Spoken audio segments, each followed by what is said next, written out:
Bienvenidos a un viaje que transformará la manera en que vemos la vida y nuestras decisiones diarias. Hoy, sumérgete conmigo en un viaje por las profundidades del Sermón del Monte, las enseñanzas reveladoras de Jesús que no solo desafían nuestros pensamientos, sino que remodelan la esencia misma de cómo enfrentamos las tormentas de la vida. ¿Te has preguntado alguna vez cómo construir una vida resistente a las adversidades? ¿O cómo cultivar relaciones más profundas y significativas? Pues estás a punto de descubrirlo. Exploraremos 20 puntos cruciales, desde las bienaventuranzas hasta la parábola de la casa sobre la roca, cada uno destilado para ofrecerte una guía práctica y reveladora. Asegúrate de darle like, suscribirte y activar la campanita para no perderte ni un instante de este viaje lleno de descubrimientos. Número 1. Introducción a las bienaventuranzas. En el Sermón del Monte, Jesús inicia su enseñanza con las bienaventuranzas, una serie de declaraciones que describen las características de aquellos que son bienaventurados o dichosos. Estas bienaventuranzas no solo ofrecen consuelo y esperanza a aquellos que enfrentan desafíos, sino que también proporcionan un profundo conocimiento sobre la naturaleza del reino de los cielos. En el contexto cultural de la época, la idea de bienaventuranza estaba asociada con la felicidad y la plenitud de vida. Jesús, sin embargo, desafía las percepciones convencionales al presentar una lista de bendiciones aparentemente paradójicas, revelando un entendimiento más profundo de la verdadera dicha. Las bienaventuranzas no siguen la lógica del mundo. Mientras que la sociedad valoraba la riqueza, la posición social y el poder, Jesús destaca las virtudes del corazón, como la humildad, la misericordia y la pureza. Cada bienaventuranza comienza con la frase «Bienaventurados los», conectando directamente las actitudes y acciones descritas con la recepción de bendiciones divinas. Jesús presenta estas cualidades como fundamentales para participar en el reino de los cielos, subrayando su importancia espiritual. Las bienaventuranzas no son simplemente un código ético, representan una transformación profunda del corazón humano. Aquellos que adoptan estas actitudes experimentarán una nueva calidad de vida, impregnada por la gracia divina y la cercanía con Dios. Jesús dirige estas enseñanzas a una audiencia diversa, que incluye a discípulos, multitudes y curiosos. Al hacerlo, establece un estándar para todos los que desean seguirle, sin importar su trasfondo o situación. Algunas de las bienaventuranzas podrían considerarse invertidas desde la perspectiva humana. Por ejemplo, bendice a los que lloran, a los perseguidos y a los pobres en espíritu, desafiando las nociones convencionales de felicidad. Las bienaventuranzas ofrecen consuelo a aquellos que atraviesan dificultades.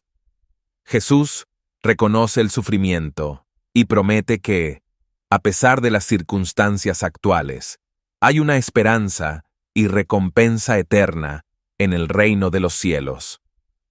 Las bienaventuranzas también pueden ser vistas en conexión con profecías del Antiguo Testamento, estableciendo a Jesús como el cumplimiento de las promesas divinas y el Mesías esperado. Número 2. Humildad y pobreza de espíritu. En la bienaventuranza que proclama «Bienaventurados los pobres en espíritu, porque de ellos es el reino de los cielos», Mateo 5:3. Jesús establece la humildad y la conciencia de nuestra necesidad espiritual como cimientos cruciales para experimentar las bendiciones divinas. La pobreza de espíritu no se refiere simplemente a la falta de recursos materiales, sino a la conciencia de nuestra propia insuficiencia y dependencia de Dios. Es un reconocimiento de nuestra necesidad espiritual y nuestra incapacidad para lograr la justicia por nuestros propios medios. Jesús contrapone la bienaventuranza de los pobres en espíritu con la arrogancia y la autosuficiencia. La humildad implica una renuncia a la autosuficiencia espiritual y una aceptación humilde de la gracia y el perdón divinos. La promesa de que de ellos es el reino de los cielos resalta que la humildad no es solo una virtud, sino también la llave que abre las puertas del reino de Dios. Aquellos que reconocen su necesidad espiritual son receptivos a la gracia y al gobierno divino en sus vidas. En una cultura que valora la autosuficiencia y el éxito individual, Jesús desafía la mentalidad mundana al presentar la bienaventuranza de la pobreza de espíritu como el camino hacia la verdadera riqueza espiritual. La pobreza de espíritu implica la honestidad interna sobre nuestras faltas y limitaciones. Al reconocer nuestra necesidad de redención, abrimos la puerta a la transformación espiritual y a la obra regeneradora de Dios en nuestras vidas. Jesús mismo personifica la humildad. Aunque siendo el Hijo de Dios, eligió humillarse al encarnarse y vivir entre los hombres. Su vida y enseñanzas son un modelo claro de lo que significa ser pobre en espíritu. Jesús critica la religiosidad vacía que se basa en la apariencia externa y la autosatisfacción espiritual. La humildad implica una actitud contraria, reconociendo que solo a través de la gracia divina podemos encontrar la verdadera bendición. La pobreza de espíritu desarma el orgullo y la presunción. Al admitir nuestra necesidad, nos volvemos receptivos a la obra del Espíritu Santo, permitiendo que Dios moldee nuestras vidas según su voluntad. La humildad no es un estado estático, sino un camino de crecimiento espiritual continuo. Requiere una constante conciencia de nuestra dependencia de Dios y un deseo de seguir creciendo en semejanza a Cristo. La humildad transforma la manera en que nos relacionamos con los demás. Nos permite tratar a los demás con compasión, amor y comprensión, reconociendo que todos somos igualmente necesitados de la gracia divina. Número 3. Luto y consolación. La bienaventuranza que dice, bienaventurados los que lloran, porque ellos recibirán consolación. Mateo 5:4.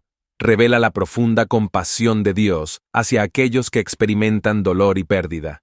Jesús no se limita a referirse al luto por pérdidas físicas, sino que también alude al luto espiritual, como el pesar por el pecado.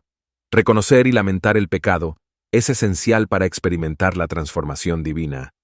En una sociedad que a menudo favorece la indiferencia o la insensibilidad, Jesús elogia a aquellos que tienen corazones compasivos y se afligen por el sufrimiento, demostrando la importancia de la empatía en el reino de Dios. La promesa de consolación revela la naturaleza compasiva de Dios. Él no solo nota nuestro dolor, sino que también ofrece consuelo divino que va más allá de las capacidades humanas, proporcionando paz y restauración en medio de la aflicción. Jesús mismo experimentó el luto y la tristeza, mostrando su empatía hacia la condición humana. Su llanto por la muerte de Lázaro ejemplifica la sinceridad y la profundidad de sus emociones humanas. Juan 11:35. Lamentar el pecado y llorar por las pérdidas puede ser un proceso doloroso pero transformador. Jesús indica que este luto no es en vano, ya que conduce a la consolación divina y a un cambio positivo en el corazón humano. El luto por el pecado no es simplemente un ejercicio de culpa, es un camino hacia la redención. Dios consuela a aquellos que reconocen sus faltas, ofreciendo perdón y restauración a través de la obra redentora de Jesucristo. La bienaventuranza también se extiende a aquellos que lloran por la injusticia y el sufrimiento en el mundo. La compasión por los demás y el deseo de ver el reino de Dios manifestado en la tierra son dignos de consuelo divino. La experiencia del luto se comparte con la comunidad de creyentes. La consolación divina se manifiesta no solo a nivel individual, sino también a través de la comunidad que brinda apoyo, comprensión y amor mutuo. La consolación divina no es un evento único, sino un proceso continuo. A medida que caminamos con Dios, experimentamos su consuelo de maneras renovadas a lo largo de nuestras vidas, proporcionando fortaleza en cada etapa. El luto por el pecado lleva a la liberación de la carga que representa. Al recibir el consuelo divino, experimentamos la gracia de Dios que nos libera de la condena y nos permite vivir en libertad y restauración. Número 4. Mansedumbre y herencia de la tierra. La bienaventuranza que declara, bienaventurados los mansos, porque ellos heredarán la tierra. Mateo 5:5, destaca la importancia de la mansedumbre como una virtud espiritual y promete una recompensa divina. La mansedumbre no es debilidad, sino una disposición controlada y equilibrada. Implica paciencia, humildad y una actitud serena, incluso en medio de desafíos y provocaciones. En una sociedad que suele valorar la fuerza, la ambición y la autosuficiencia, la mansedumbre presenta un contraste cultural significativo. Jesús desafía las normas mundanas al resaltar la virtud de la mansedumbre. La promesa de heredar la tierra sugiere no solo posesiones físicas, sino también una participación en las bendiciones y promesas del reino de Dios. La tierra se convierte en un símbolo de la herencia espiritual que espera a los mansos. La promesa de heredar la tierra tiene un eco en las promesas hechas a Abraham en el Antiguo Testamento. Los seguidores de Jesús, al practicar la mansedumbre, se alinean con la historia redentora de Dios. Jesús mismo es presentado como un ejemplo de mansedumbre. Aunque poseía todo el poder divino, eligió someterse a la voluntad del Padre y enfrentar sufrimientos sin responder con violencia o enojo. La mansedumbre implica rechazar la violencia y la ira descontrolada como respuestas a las provocaciones. En cambio, implica una respuesta paciente y equilibrada incluso en situaciones difíciles. Practicar la mansedumbre también refleja una actitud correcta hacia Dios. Los mansos reconocen su dependencia de Dios y se someten a su autoridad, confiando en que Él es el verdadero dueño de todas las cosas. La mansedumbre no solo se manifiesta en la relación con Dios, sino también en las relaciones interpersonales. Los mansos buscan la reconciliación, muestran compasión y buscan la paz, creando un entorno de armonía. La mansedumbre es una cualidad valiosa en el liderazgo cristiano. Los líderes mansos sirven con humildad y no buscan el poder para su propio beneficio, sino para el bienestar de los demás. La verdadera herencia para los mansos va más allá de las posesiones terrenales. En Cristo, heredamos la salvación, la vida eterna y una relación restaurada con Dios. Paradojalmente, la mansedumbre se presenta como un medio de conquista. En lugar de la conquista mediante la fuerza bruta, los mansos conquistan a través de la confianza en Dios y la entrega a su voluntad. La mansedumbre no es una cualidad pasajera, es una disposición continua.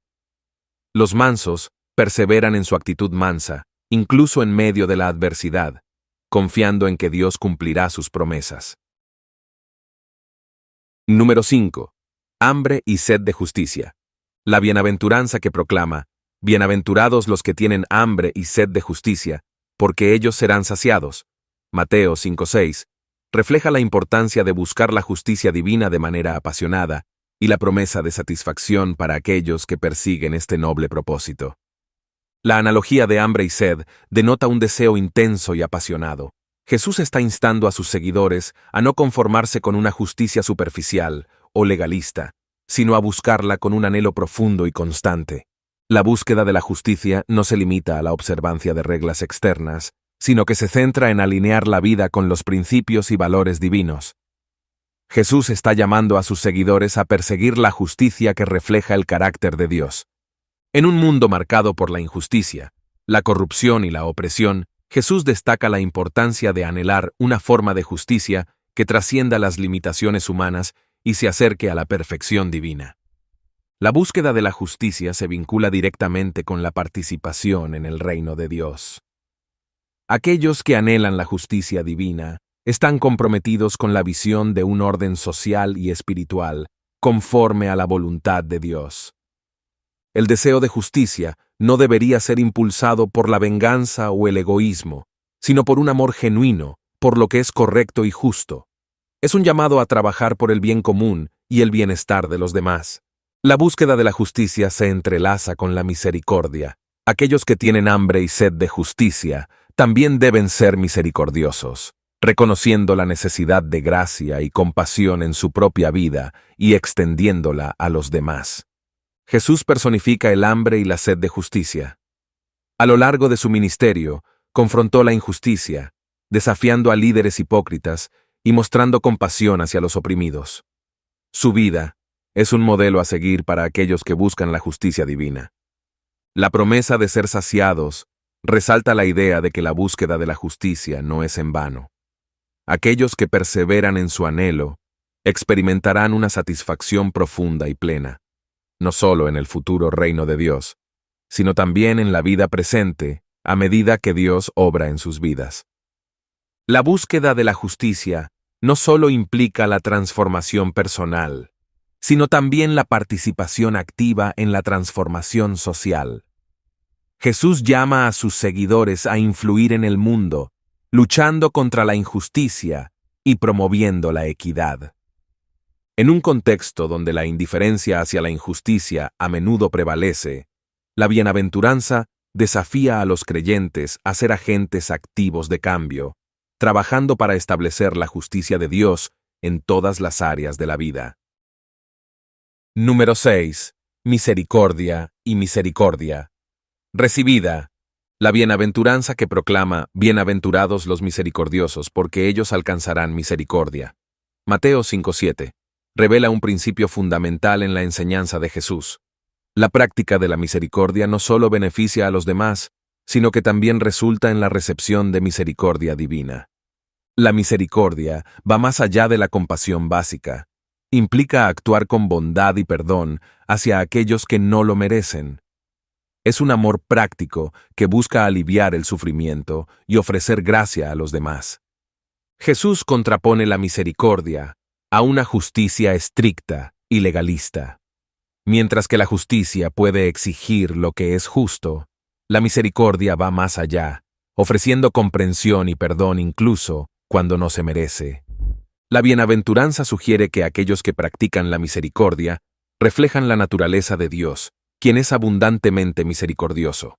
La misericordia divina se extiende hacia aquellos que, a su vez, son misericordiosos con los demás. Jesús introduce el principio del dar para recibir. Aquellos que extienden misericordia de manera activa y generosa no solo impactan la vida de los demás, sino que también abren el camino para experimentar la misericordia divina en su propia vida. En el Padre Nuestro, Jesús enseña a los discípulos a orar por el perdón divino en la medida en que perdonan a los demás. Mateo 6:12. La relación entre dar misericordia y recibir misericordia se destaca de nuevo. La práctica de la misericordia implica una transformación del corazón. Va más allá de acciones externas y refleja una disposición interior que busca imitar la compasión divina en todas las interacciones. La misericordia abarca el perdón y la compasión. Quienes son misericordiosos perdonan las ofensas y buscan comprender las necesidades de los demás, rompiendo el ciclo de resentimiento y fomentando la reconciliación. En un mundo que a menudo aboga por la venganza y la reciprocidad negativa, la bienaventuranza desafía esta lógica al proclamar que aquellos que practican la misericordia recibirán misericordia en lugar de retribución. La práctica de la misericordia contribuye a la creación de comunidades caracterizadas por la gracia y el amor. Se convierte en un testimonio tangible del amor de Dios, manifestado a través de las acciones de aquellos que siguen a Jesús. La misericordia practicada con humildad reconoce que todos necesitan perdón y compasión en algún momento. Quienes son misericordiosos comprenden su propia necesidad de la gracia divina y la extienden a los demás. Practicar la misericordia implica superar el juicio y el señalamiento de culpas. Es ver a los demás a través de los ojos de la compasión y ofrecer una mano amiga en lugar de un dedo acusador. La promesa de alcanzar misericordia resalta que la práctica de la misericordia tiene una recompensa eterna en el reino de Dios. No es solo un principio transitorio, sino un fundamento para la vida en la presencia de Dios. Número 7. Pureza de corazón y visión de Dios.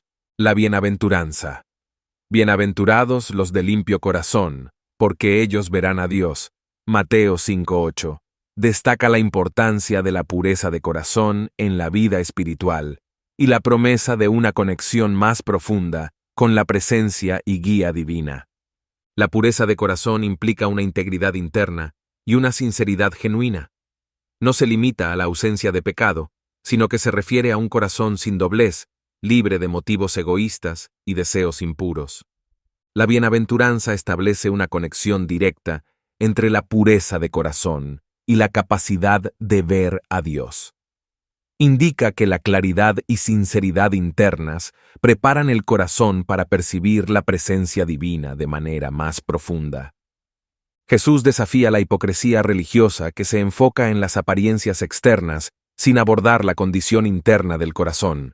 La pureza de corazón implica una transformación desde adentro, donde los motivos y deseos son alineados con la voluntad divina. La pureza de corazón implica una lucha activa contra la contaminación espiritual. Quienes buscan la pureza están comprometidos a apartarse de las influencias negativas y a mantener sus corazones en sintonía con la justicia y el amor divinos. La promesa de ver a Dios no se limita a una visión física, sino que implica una percepción espiritual más profunda. Aquellos con corazones puros experimentan un cambio en su perspectiva, viendo a Dios en todas las áreas de la vida y reconociendo su guía constante. La pureza de corazón está intrínsecamente relacionada con la santificación. Es un proceso continuo de ser apartados para Dios y conformarse cada vez más a su imagen. Aquellos que buscan la pureza buscan vivir de acuerdo con los estándares santos de Dios. La conexión más profunda con Dios implica una comunión íntima. Aquellos con corazones puros experimentan una relación cercana que va más allá de las formalidades religiosas, permitiéndoles conocer y experimentar la presencia de Dios en sus vidas diarias. La pureza de corazón implica una transparencia total y una honestidad con Dios. No hay lugar para ocultar motivos o deseos egoístas. Es un llamado a confiar plenamente en la gracia y la misericordia divina. La pureza de corazón no es un logro estático, sino un llamado a una renovación constante. Implica una disposición de arrepentirse y permitir que Dios transforme continuamente el corazón, purificándolo de cualquier contaminación. Aquellos con corazones puros no solo ven a Dios en su vida personal, sino que también reconocen su imagen en los demás. La pureza de corazón se traduce en amor y compasión hacia los demás, viendo a Dios reflejado en la humanidad. La bienaventuranza sugiere que la pureza de corazón también está vinculada al discernimiento espiritual. Aquellos que buscan la pureza desarrollan una capacidad más aguda para discernir la voluntad de Dios en diferentes situaciones. La pureza de corazón no solo conduce a una conexión más profunda con Dios, sino también a una vida fructífera que refleja los frutos del Espíritu, como el amor, la alegría y la paz. Número 8. Pacificadores y hijos de Dios. La bienaventuranza. Bienaventurados los pacificadores, porque serán llamados hijos de Dios. Mateo 5:9. Enfatiza la importancia de promover la paz y la reconciliación, revelando nuestra filiación divina como hijos de Dios. La paz, en este contexto, no se limita a la ausencia de conflicto, sino que abarca la idea de bienestar integral, armonía y reconciliación. Los pacificadores buscan restaurar relaciones y fomentar la justicia. La bienaventuranza establece una conexión directa entre ser pacificadores y ser llamados hijos de Dios. Implica que la promoción de la paz refleja la naturaleza y el carácter divino, revelando nuestra relación especial con Dios como sus hijos. Dios mismo es presentado como el gran pacificador en la Escritura. La obra redentora de Jesucristo es el pináculo de la reconciliación divina, y los pacificadores buscan imitar este modelo divino en sus relaciones y acciones. Ser pacificadores implica rechazar la violencia y la hostilidad como soluciones a los problemas. En lugar de contribuir al conflicto, los pacificadores buscan soluciones que promuevan la unidad y la armonía. La paz no es simplemente la ausencia de conflicto, sino la presencia de justicia. Los pacificadores se comprometen a abordar las causas subyacentes de los problemas y trabajar hacia la equidad y la rectitud. Los pacificadores buscan reconciliar a personas y comunidades divididas. Esto implica superar las diferencias, perdonar ofensas y construir puentes de comprensión y cooperación. La promoción de la paz está alineada con los principios del reino de Dios, donde la justicia y la paz se entrelazan. Los pacificadores buscan establecer en la tierra un reflejo de la armonía celestial. Los pacificadores son líderes en la resolución de conflictos. A través de la sabiduría y la compasión, Buscan encontrar soluciones que transformen las tensiones en oportunidades para el entendimiento y la colaboración. La paz no solo es un objetivo, sino un ambiente cultivado por la presencia y la acción de los pacificadores. Este ambiente crea un espacio propicio para el crecimiento espiritual y el florecimiento humano. La bienaventuranza promete que los pacificadores serán llamados hijos de Dios. Este reconocimiento no solo proviene de la sociedad, sino que también refleja una identidad espiritual y una afiliación especial con el Padre Celestial. Número 9. Persecución por justicia, la bienaventuranza. Bienaventurados los que son perseguidos por causa de la justicia, porque de ellos es el reino de los cielos. Mateo 5:10. Destaca la inevitabilidad de la persecución para aquellos que buscan la justicia, pero también asegura una recompensa celestial. La persecución por causa de la justicia implica enfrentar oposición, hostilidad o sufrimiento, debido a la adhesión a principios justos y a la búsqueda de la equidad y rectitud en todas las áreas de la vida. La bienaventuranza de la persecución por justicia se conecta con las anteriores, ya que la búsqueda de la justicia puede desafiar las normas del mundo y provocar resistencia. Sin embargo, Jesús asegura que esta persecución no es en vano. Jesús mismo fue perseguido por su compromiso con la verdad y la justicia. Su vida y enseñanzas desafiaron el status quo, lo que resultó en una fuerte oposición por parte de las autoridades religiosas y civiles de su tiempo. La persecución por justicia implica un compromiso inamovible con los principios divinos, incluso cuando estos entran en conflicto con las normas culturales o las leyes humanas injustas. La persecución por justicia se diferencia de la persecución que puede surgir por malas acciones o actitudes. Esta bienaventuranza se refiere específicamente a aquellos que son perseguidos por buscar la justicia y la equidad. La bienaventuranza asegura que el reino de los cielos pertenece a aquellos que enfrentan persecución por causa de la justicia. Esto destaca que, aunque puedan ser marginados o maltratados en la tierra, tienen una posición especial en el reino de Dios. En lugar de ser visto como un signo de fracaso, Jesús presenta la persecución por justicia como una confirmación espiritual. Aquellos que son perseguidos por su fidelidad a Dios son reconocidos como ciudadanos del reino celestial. Jesús consuela a aquellos que enfrentan persecución, recordándoles que también Él fue perseguido. La comunión con Cristo en el sufrimiento fortalece y consuela a los creyentes mientras enfrentan las adversidades por la causa de la justicia. La promesa de la bienaventuranza no se limita a la tierra, sino que apunta hacia la recompensa eterna en el reino de los cielos. Los que sufren persecución por justicia encontrarán consuelo y plenitud en la presencia de Dios. Número 10. Sal y luz del mundo. En Mateo 5, 13, 16, Jesús compara a los creyentes con la sal y la luz del mundo, destacando su llamado a influir positivamente en la sociedad y reflejar la gloria de Dios. La sal, en la antigüedad, tenía dos funciones principales: preservar los alimentos de la corrupción y sazonarlos para realzar su sabor. Los creyentes son llamados a preservar la bondad y la moral en el mundo y a agregar un sabor espiritual positivo a la sociedad. La luz ilumina la oscuridad, revelando lo que está oculto.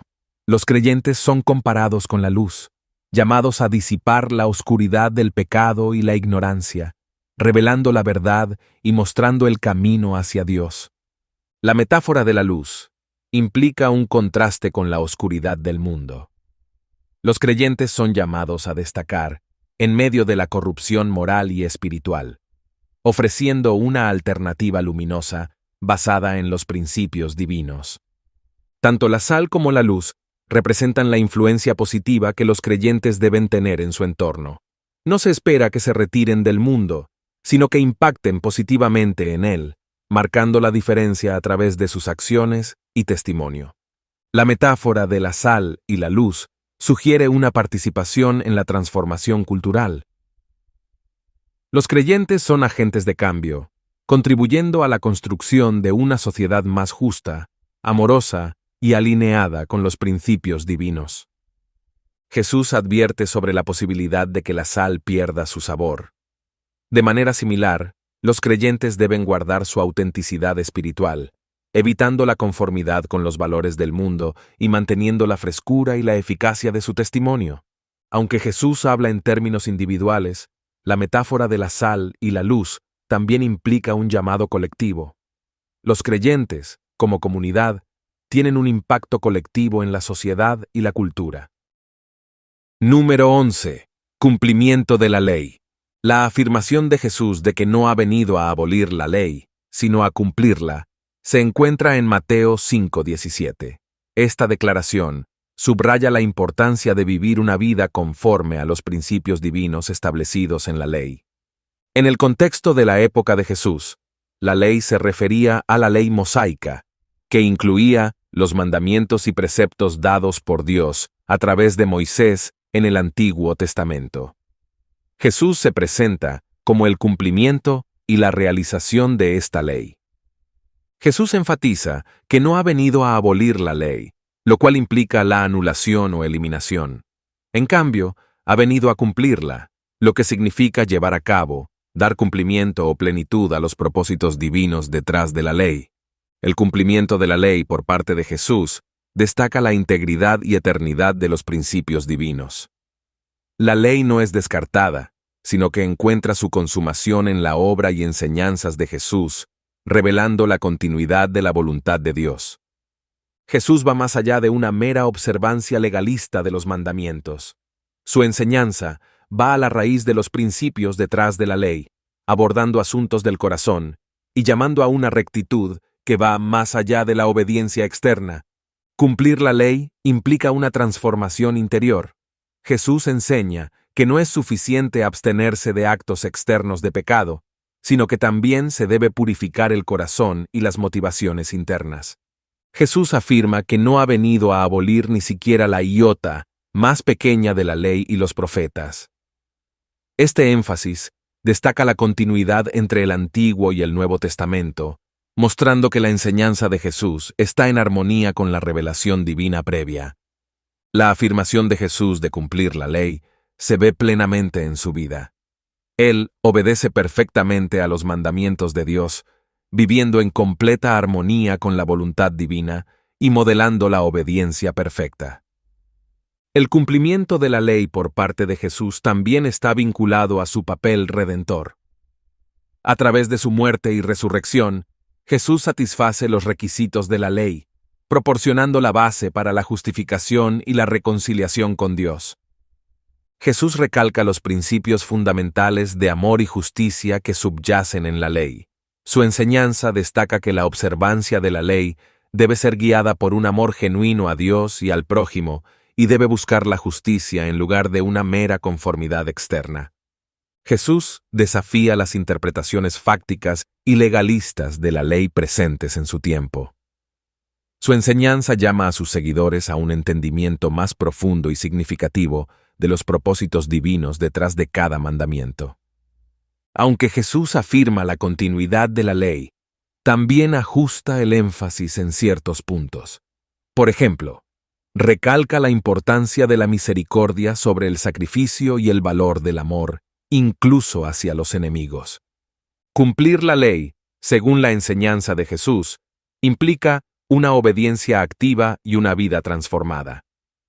No es simplemente la observancia externa, sino una respuesta profunda y dinámica a la voluntad de Dios. Número 12. Enseñanzas sobre el enojo. Jesús aborda el tema del enojo en varias ocasiones, ofreciendo enseñanzas que van más allá de la mera prohibición del enojo y llegan a la raíz del problema, destacando la necesidad de la reconciliación y la búsqueda de la paz.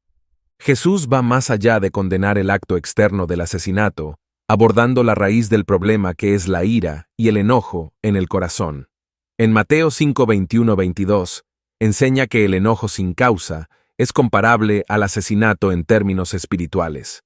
Jesús enfatiza la urgencia de la reconciliación cuando se está enojado con alguien. Insta a dejar las ofrendas en el altar y buscar primero la reconciliación antes de presentar los sacrificios, destacando que la armonía en las relaciones es crucial. Mateo 5:23-24. Jesús advierte contra el juicio precipitado y severo, en Mateo 7:15, destaca la importancia de mirar nuestras propias faltas antes de señalar las de los demás, fomentando una actitud de humildad y comprensión en lugar de crítica y condena. En Mateo 5:9, Jesús proclama bienaventurados a los pacificadores, indicando que la búsqueda de la paz es fundamental en la vida cristiana. Abogar por la paz implica no solo evitar conflictos, sino también trabajar activamente para resolverlos y promover la armonía. En Mateo 18:21-22, Jesús resalta la necesidad del perdón incondicional. Pedro le pregunta sobre el límite del perdón, y Jesús responde con la parábola del siervo despiadado, enseñando que debemos perdonar a los demás como Dios nos perdona. En Mateo 5:25-26, Jesús aconseja actuar prontamente en situaciones de conflicto para evitar mayores problemas. Animando a resolver los problemas rápidamente, enseña que es sabio buscar la reconciliación antes de que las disputas se agraven. Jesús señala que el enojo no solo se manifiesta en acciones físicas, sino que también puede residir en el corazón. En Mateo 15:19-20, destaca que los malos pensamientos, incluido el enojo sin causa, son igualmente problemáticos y deben ser abordados. En el Sermón del Monte, Jesús enseña a amar a los enemigos y orar por aquellos que nos persiguen, Mateo 5:44. Este mandato desafía la tendencia humana de responder al enojo con más enojo y resalta la importancia de buscar la reconciliación, incluso con aquellos que nos tratan mal. En Mateo 5:22, Jesús advierte sobre el peligro de expresar desprecio y de usar términos insultantes hacia otros. Esto no solo se relaciona con la prohibición del enojo sin causa, sino que también enfatiza el respeto y la consideración hacia los demás. La vida de Jesús mismo es un modelo de cómo enfrentar el enojo y la oposición. A pesar de ser maltratado y crucificado injustamente, Jesús respondió con amor, perdón y el deseo de reconciliar a la humanidad con Dios. En situaciones difíciles, Jesús enseña la importancia de la oración. La oración no solo es un medio para buscar la guía divina, sino también una forma de liberar el enojo y la carga emocional a Dios, permitiendo que Él trabaje en nuestros corazones y en las situaciones difíciles. Jesús, antes de su ascensión, promete enviar al Espíritu Santo como un ayudante y consolador. Número 13. Adulterio en el corazón. Jesús aborda la cuestión del adulterio en el corazón en el Sermón del Monte, Mateo 5:27-28, destacando la importancia de la pureza no solo en las acciones externas, sino también en los pensamientos y deseos internos. En la cultura judía de la época, el adulterio estaba estrictamente prohibido por la ley de Moisés, Éxodo 20:14. Sin embargo, Jesús va más allá de la acción externa para abordar los deseos y pensamientos internos que llevan al pecado. Jesús comienza afirmando: «Habéis oído que fue dicho, no cometerás adulterio». Luego agrega: «Pero yo os digo que cualquiera que mira a una mujer para codiciarla, ya adulteró con ella en su corazón». Este énfasis en el corazón resalta la importancia de la pureza interna. Jesús señala que el adulterio no solo se trata de la acción externa, sino de los deseos y pensamientos internos que llevan a esa acción. Al reconocer la raíz del pecado en el corazón, Jesús enfoca la atención en la necesidad de una transformación interna. Jesús desafía a sus seguidores a asumir la responsabilidad de sus propios pensamientos y deseos. La tentación y los pensamientos impuros no son excusas para el pecado, sino oportunidades para ejercer el autocontrol y buscar la pureza. Al equiparar el deseo lujurioso con el adulterio, Jesús subraya la seriedad del pecado en el corazón. Esto muestra que no se trata solo de las acciones externas, sino también de la condición interna del alma. Jesús no solo señala el problema, sino que también apunta hacia la solución. La enseñanza sobre el adulterio en el corazón destaca la necesidad del arrepentimiento y la transformación del interior a través de la obra redentora de Cristo. Jesús aconseja tomar medidas radicales para evitar la tentación. Su instrucción de «si tu ojo derecho te es ocasión de caer, sácalo», y «si tu mano derecha te es ocasión de caer, córtala. Enfatiza la seriedad de evitar situaciones que puedan conducir al pecado. Jesús reconoce la conexión intrínseca entre los pensamientos y las acciones. La pureza interna es esencial porque los pensamientos impuros pueden llevar a acciones destructivas. Al abordar el corazón, Jesús busca prevenir el pecado en todas sus formas. Jesús no limita su enseñanza a un género en particular.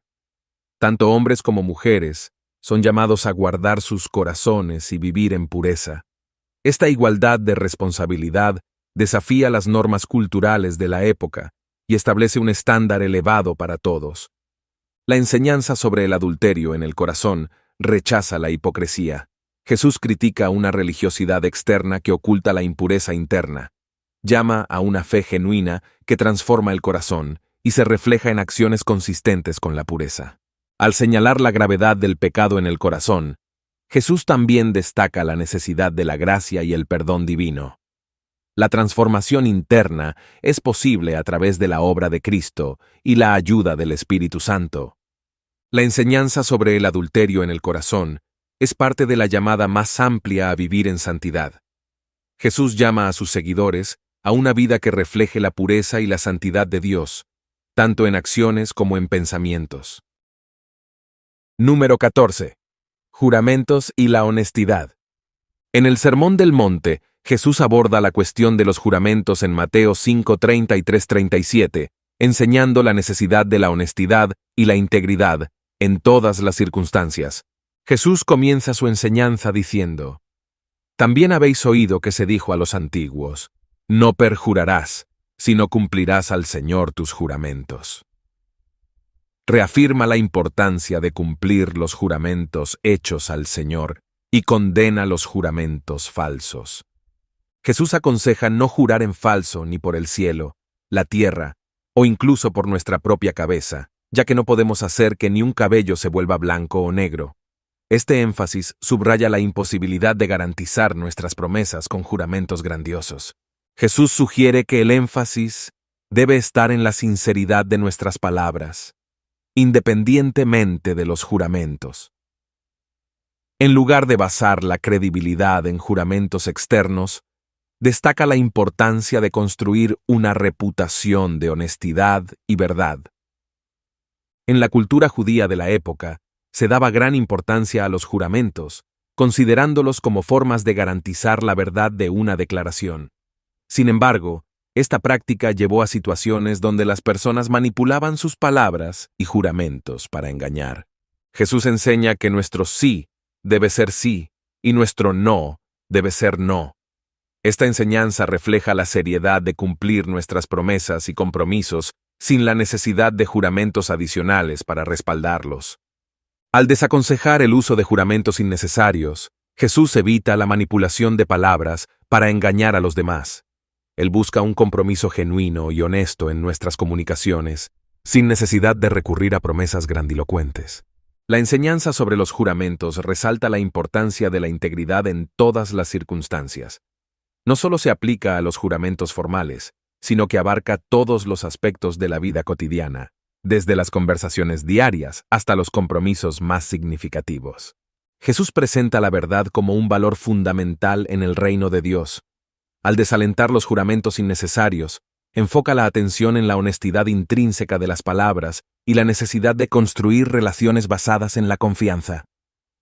Jesús reconoce la seriedad de los juramentos hechos ante Dios. Aunque aconseja evitar jurar en general, cuando se hace un juramento, enfatiza la responsabilidad de cumplirlo, ya que es una promesa hecha directamente a Dios.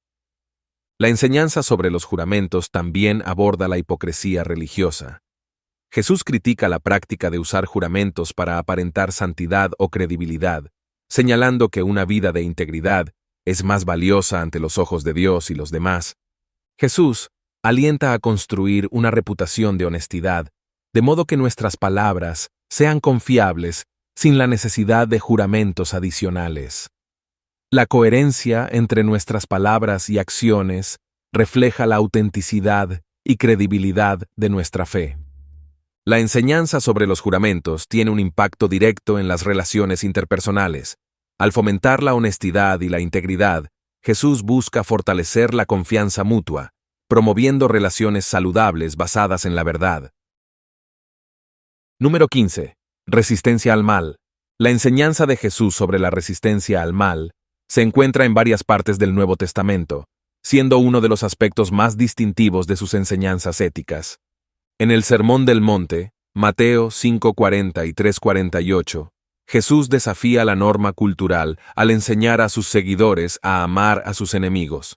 Este mandato va más allá de la idea común de amar a aquellos que nos aman, estableciendo un estándar radical de amor que imita el amor incondicional de Dios. En Mateo 5:44, Jesús instruye a orar por aquellos que nos persiguen.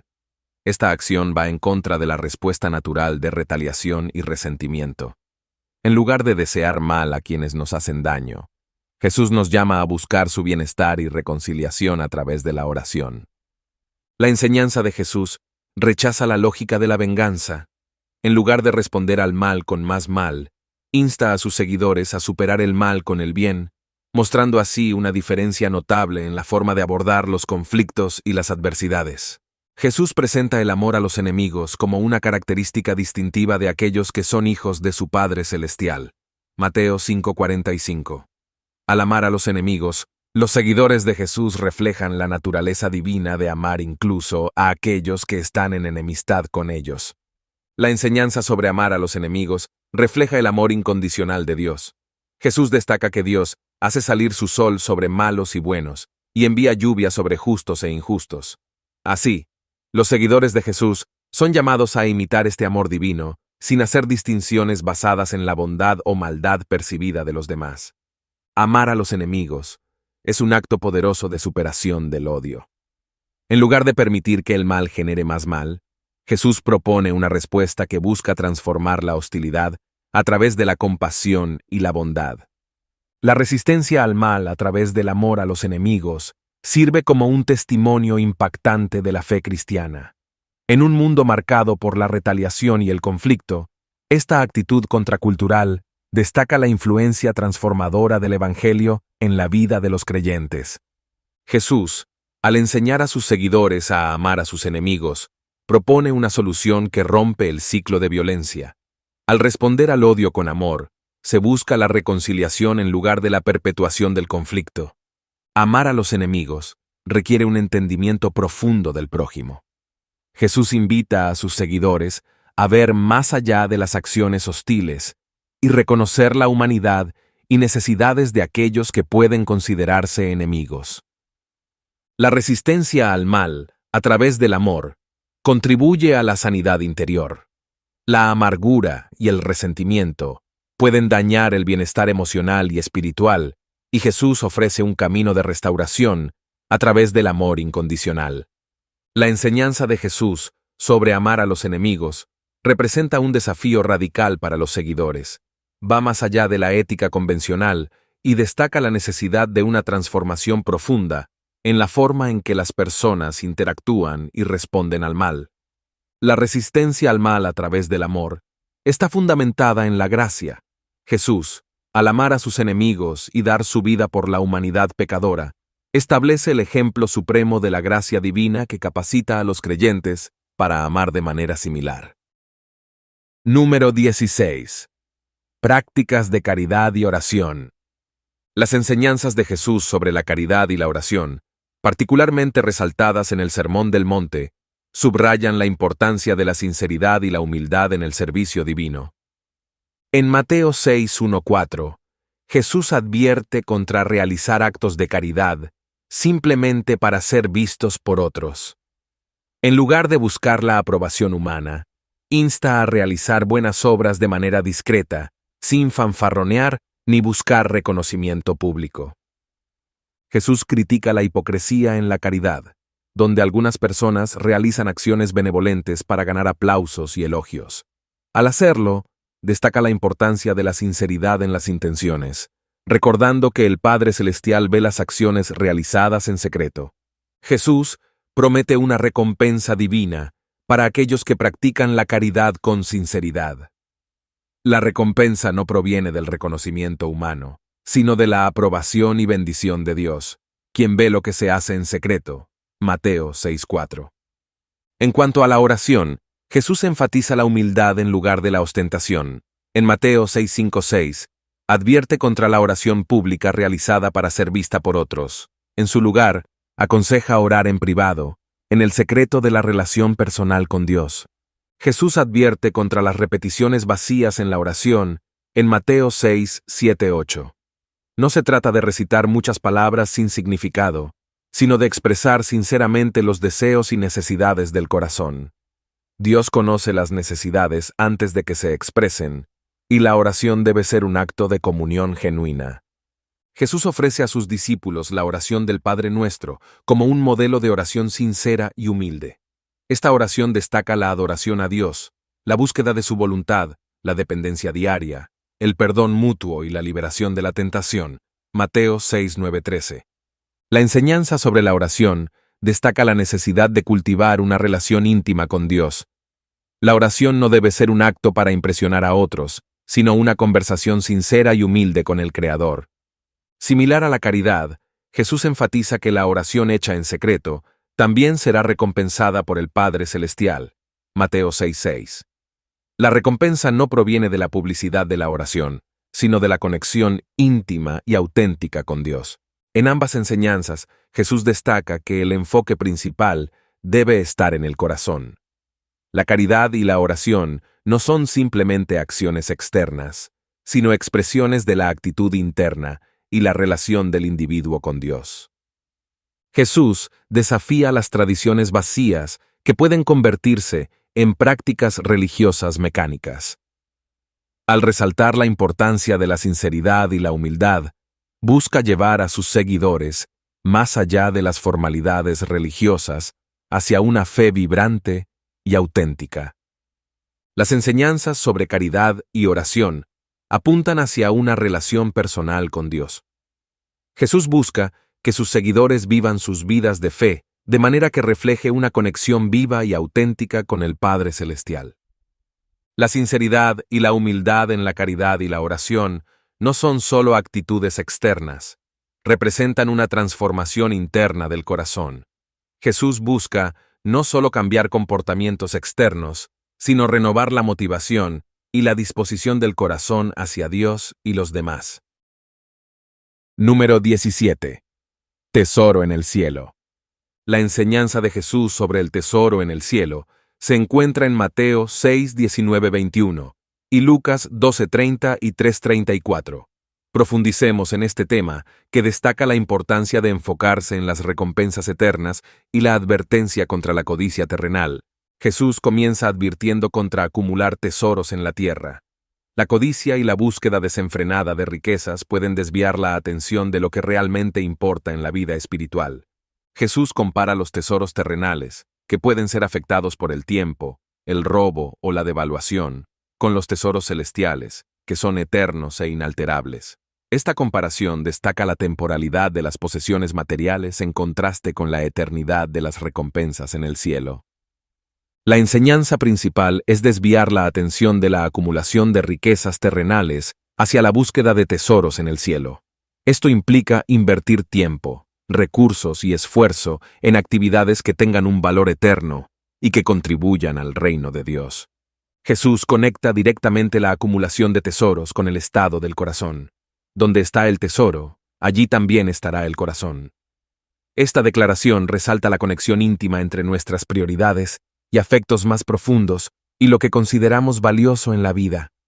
La advertencia de Jesús también aborda el peligro del materialismo y la preocupación excesiva por las necesidades y deseos terrenales. La búsqueda constante de bienes materiales puede convertirse en una distracción que aparta a las personas de su relación con Dios. Acumular tesoros terrenales puede convertirse en una forma de esclavitud. La dependencia excesiva de las posesiones materiales puede tener un impacto en la libertad espiritual y emocional. Jesús busca liberar a sus seguidores de esta esclavitud. Jesús invita a buscar primero el reino de Dios y su justicia, asegurando que las demás cosas necesarias serán añadidas. Mateo 6:33. Esto refuerza la idea de que el enfoque principal debe ser la conexión con Dios y la participación activa en su obra en lugar de la búsqueda ansiosa de bienes terrenales. La enseñanza sobre el tesoro en el cielo también implica la práctica de la generosidad y la ayuda a los necesitados. Al invertir en el servicio a los demás, especialmente a aquellos que enfrentan dificultades, los seguidores de Jesús acumulan tesoros en el cielo. En lugar de encontrar satisfacción en la acumulación de riquezas terrenales, Jesús ofrece la promesa de una alegría y satisfacción verdaderas al enfocarse en las recompensas eternas. La verdadera satisfacción proviene de una relación vibrante con Dios y la participación en su obra redentora. La enseñanza también aboga por un desapego saludable de las posesiones materiales. Jesús no prohíbe tener riquezas, pero advierte contra la actitud posesiva y codiciosa que puede surgir al acumularlas. La enseñanza sobre el tesoro en el cielo implica una perspectiva eterna en la toma de decisiones diarias. Considerar el impacto eterno de nuestras acciones y elecciones puede ayudarnos a tomar decisiones alineadas con los valores del reino de Dios. Número 18. No preocuparse por el mañana. La enseñanza de Jesús sobre no preocuparse por el mañana se encuentra en Mateo 6, 25, 34. Profundicemos en este tema, que destaca la confianza en la providencia divina y la liberación de la ansiedad material. Jesús comienza alentando a sus seguidores a no preocuparse por su vida, comida o vestido. En lugar de enfocarse en las necesidades materiales diarias, invita a confiar en la provisión divina, recordando que Dios cuida de las criaturas y por ende cuidará también de sus hijos. Jesús destaca la prioridad de la vida sobre la comida y el vestido. Esta afirmación recalca que la existencia humana es más valiosa y significativa que las preocupaciones materiales cotidianas. Invita a sus seguidores a una perspectiva más elevada sobre la vida. Jesús señala la evidencia de la provisión divina en la naturaleza, mencionando las aves del cielo y los lirios del campo.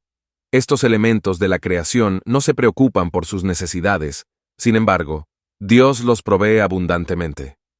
Jesús utiliza estos ejemplos para ilustrar la confianza en la providencia divina.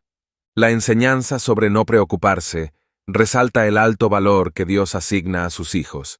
Jesús subraya que somos más importantes que las aves y los lirios, reforzando la idea de que Dios cuida con mayor atención de aquellos hechos a su imagen y semejanza. Jesús plantea la pregunta retórica sobre la eficacia de la preocupación. ¿Quién de vosotros, por ansioso que esté, puede añadir una hora al curso de su vida? Mateo 6:27. Esta pregunta enfatiza la futilidad de la ansiedad y la limitación humana para controlar el curso de la vida. Jesús aconseja enfocarse en las preocupaciones del día presente en lugar de anticipar excesivamente el futuro. Al tomar cada día a medida que llega, se alienta a vivir en el presente y confiar en la provisión diaria de Dios. Jesús desafía la ansiedad desmedida sobre las necesidades materiales. En lugar de vivir en constante preocupación por el futuro, anima a confiar en Dios, quien conoce nuestras necesidades y proveerá según su fidelidad.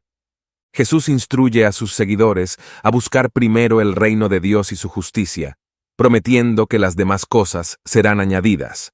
Mateo 6:33. Esta prioridad destaca que la búsqueda de la voluntad divina debe ser central en la vida del creyente. La enseñanza sobre no preocuparse enfatiza la relación de confianza entre los discípulos y el Padre Celestial. Jesús llama a sus seguidores a confiar en Dios como un niño confía en su Padre, sin dudar de su amor y cuidado. La enseñanza busca liberar a los seguidores de Jesús de la esclavitud de la preocupación constante.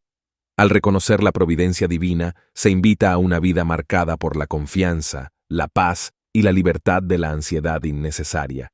Jesús cierra esta enseñanza recordando la suficiencia del día en sí mismo. Cada día trae consigo su propio conjunto de desafíos y bendiciones. Al vivir en la confianza de la provisión divina diaria, se experimenta una paz que va más allá de las circunstancias. Jesús concluye reiterando la instrucción de no preocuparse por el mañana, ya que cada día tiene sus propias inquietudes. La preocupación excesiva por el futuro solo sirve para robar la paz del presente. Número 19. No juzgar y la regla de oro.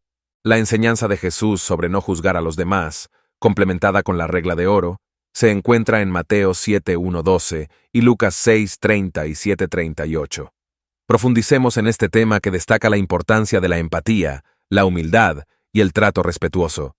Jesús comienza con la famosa declaración: no juzguéis, para que no seáis juzgados. Mateo 7:1. Esta advertencia destaca la reciprocidad en la forma en que tratamos a los demás y cómo seremos tratados a cambio. Jesús instruye a medir con el mismo estándar con el que deseamos ser medidos. Este principio destaca la importancia de la equidad y la justicia en nuestras evaluaciones, evitando la hipocresía y la doble moral. Antes de señalar la paja en el ojo del hermano, Jesús advierte sobre la necesidad de reconocer y tratar la viga en nuestro propio ojo. Esta metáfora ilustra la importancia de la humildad y la autorreflexión antes de emitir juicios sobre los demás.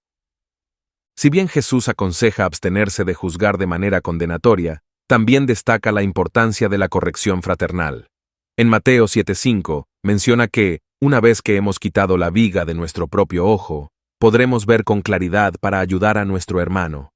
La enseñanza sobre no juzgar se vincula con la regla de oro, que Jesús presenta en Mateo 7:12. Así que, todas las cosas que queráis que los hombres hagan con vosotros, así también haced vosotros con ellos. Este principio fundamental destaca la empatía y el respeto mutuo como guía para nuestras interacciones. La regla de oro invita a considerar cómo nos gustaría ser tratados en diversas situaciones y aplicar ese mismo trato a los demás. Este enfoque promueve la empatía y la consideración hacia el prójimo. La regla de oro se convierte en una base ética para nuestras acciones y decisiones. En lugar de actuar impulsivamente, se nos anima a reflexionar sobre cómo nuestras acciones afectarán a los demás y ajustar nuestro comportamiento en consecuencia. La enseñanza refuerza el principio del amor y la benevolencia hacia los demás.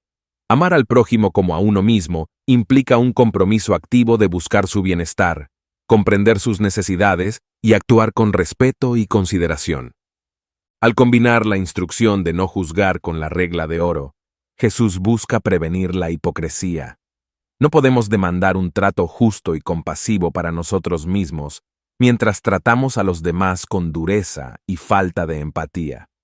La aplicación de estos principios refleja el carácter de Dios, que nos trata con misericordia, compasión y amor. Siguiendo la regla de oro, imitamos el comportamiento de nuestro Creador y participamos en la construcción de un mundo más compasivo y justo.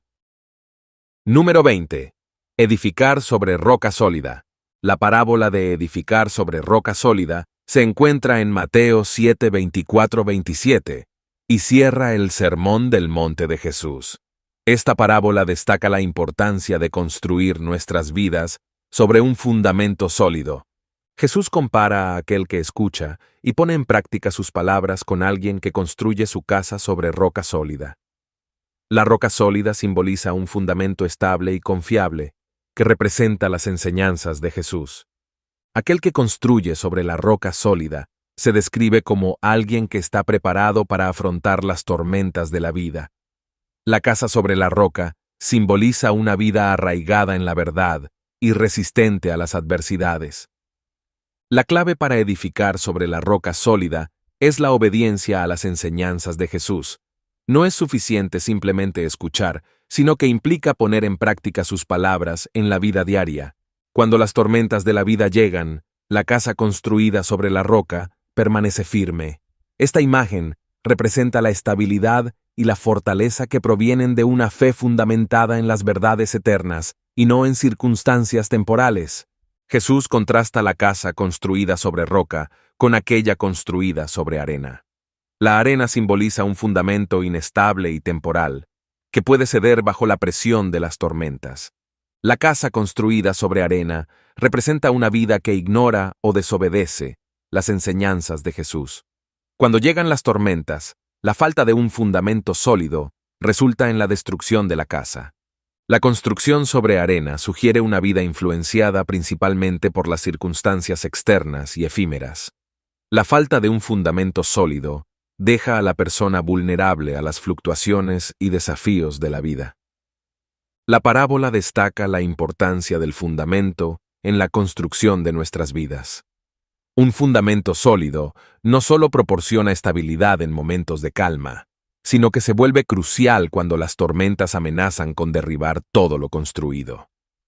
La parábola de la casa sobre la roca y la casa sobre la arena ofrece una aplicación práctica de las enseñanzas de Jesús en la vida diaria. Insta a sus seguidores a llevar a cabo sus principios y valores en medio de los desafíos cotidianos. La parábola desafía la autenticidad de la fe de cada individuo. No es suficiente simplemente afirmar seguir a Jesús. La verdadera prueba se encuentra en la construcción diaria sobre un fundamento sólido, independientemente de las circunstancias. Gracias por acompañarnos en este viaje fascinante, a través de las enseñanzas impactantes del Sermón del Monte. Espero que estas verdades atemporales hayan resonado contigo tanto como lo hicieron conmigo. Si encontraste valor en este video, no dudes en darle un me gusta para que más personas puedan descubrir estas enseñanzas transformadoras. Tu apoyo significa el mundo y ayuda a que este mensaje llegue a quienes más lo necesitan. Déjanos saber en los comentarios cuál fue tu punto favorito o si hay algún tema específico que te gustaría explorar en futuros videos. Tu participación en la conversación enriquece esta comunidad. Y no olvides compartir este video con amigos, familiares o cualquiera que pueda beneficiarse de estas lecciones profundas.